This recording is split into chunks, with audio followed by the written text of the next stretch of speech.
tous, mes chers abonnés, mes chers étudiants, les premières années bac. Je dis première année bac, que ce soit les sciences maths, que ce soit les sciences expérimentales. Donc, si vous regardez très bien le titre, le même sédiment et des milieux de sédimentation différentes. Donc, deux termes scientifiques, un sédiment et des milieux de sédimentation. Vous allez trouver dans ma chaîne des capsules très courtes qui expliquent qu'est-ce qu'un sédiment, et qu'est-ce qu'un milieu de sédimentation. Donc, si on étudie très bien le titre, le même sédiment et des milieux de sédimentation différents, oui, effectivement, on a le même sédiment, mais on a différents milieux de sédimentation. C'est l'objectif de cette capsule-là.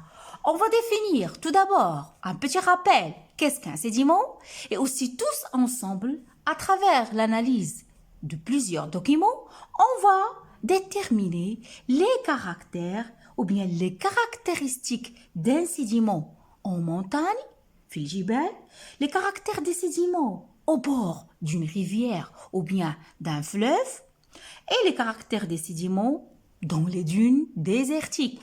Et je vais finir par un endroit que vous aimez, que vous adorez pour prendre de bronzage, c'est la plage. Quels sont les caractères des sédiments sur une plage? Allez-y, notre cours commence. Pourquoi tout ça? Pourquoi on va étudier les sédiments? Parce que, mes chers étudiants, on peut récolter des échantillons de sédiments dans leur milieu de formation, que ce soit des milieux continentaux, que ce soit des milieux marins. Pourquoi? Pour les étudier. Pour les observer. Parce que l'étude des constituants des sédiments, surtout les sédiments anciens, ça nous permet de quoi? Ça nous permet de déterminer les conditions de leur sédimentation. On va découvrir quelles sont les conditions de leur sédimentation. Aussi, on va découvrir la nature du milieu de sédimentation. Donc, l'étude des milieux de sédimentation actuels, دراسة الأوساط الرسوبية حالية الآن, ça nous aide à reconstituer les milieux de sédimentation anciens. C'est quoi ça? Je l'ai déjà dit à maintes reprises, cette méthode, elle est basée sur quoi? Sur le principe de l'actualisme. Qu'est-ce que c'est ce principe-là? Ce principe, mes chers étudiants, il postule que les événements géologiques anciens, donc je répète, les événements géologiques anciens et actuels, donc c'est-à-dire on a des événements anciens, on a les événements actuels. Ces deux événements, ils sont régis par les mêmes lois. C'est ça le principe d'actualisme. Donc on commence notre capsule par la première activité. Qu'est-ce qu'un sédiment? Et on va chercher tous ensemble les caractéristiques de sédiments dans les différents milieux de sédimentation. Bonjour mes chers étudiants, les premières années bac. Bonjour mes chers abonnés. Aujourd'hui, un petit rappel concernant la notion d'un sédiment. Qu'est-ce qu'un sédiment?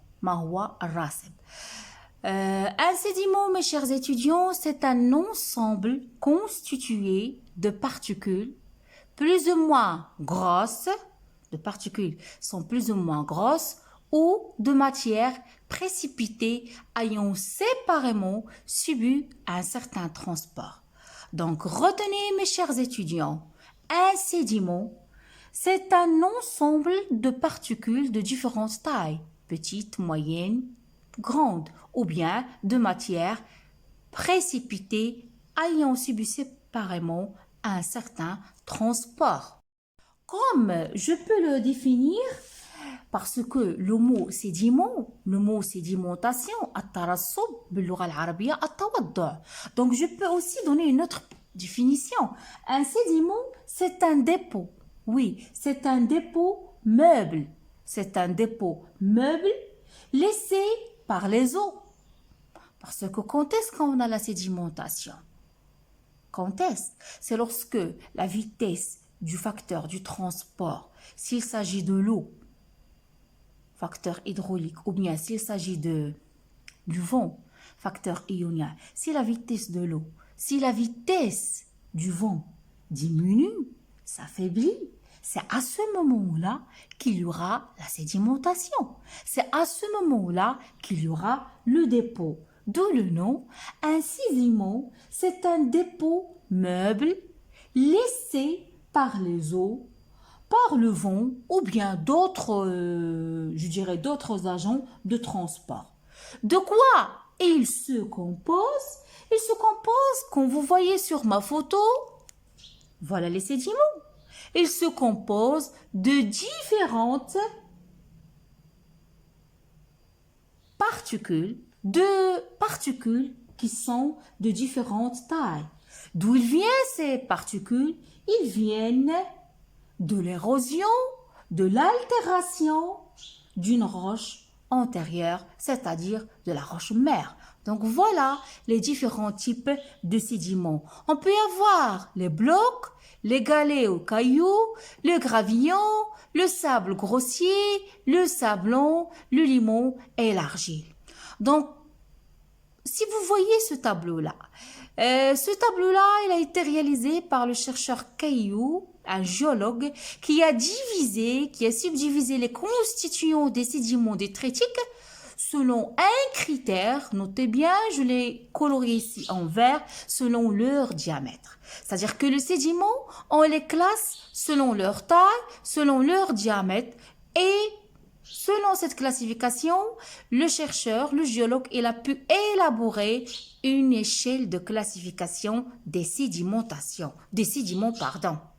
Comme vous voyez sur le tableau, j'espère que l'image est bien claire. Lorsque la taille ou bien le diamètre du sédiment est supérieur à 200 mm, donc je parle des blocs.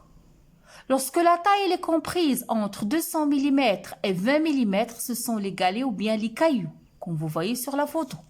Si la taille est comprise, la taille ou bien le diamètre des sédiments, entre 20 mm et 2 mm, ce sont les gravillons.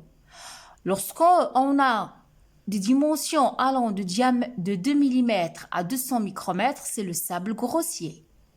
Entre 200 micromètres et 20 micromètres, c'est sable fin, ou bien je peux le nommer le sablon. Et après, on aura le limon et après, on aura les sédiments les plus fins, c'est l'argile. C'est-à-dire, on a une classification des sédiments selon leur dimension, selon leur taille. Donc, retenez, lorsqu'il vous pose cette question-là, quels critères se base-t-on-nous pour classer les composants d'un sédiment? Votre réponse doit être, c'est la taille des sédiments, c'est le diamètre des sédiments. Donc, récapitulons l'objectif de cette capsule, mes chers étudiants. Donc, vous avez pu connaître, définir, je vais régler la caméra, qu'est-ce qu'un sédiment? Vous devez apprendre ce mot-là.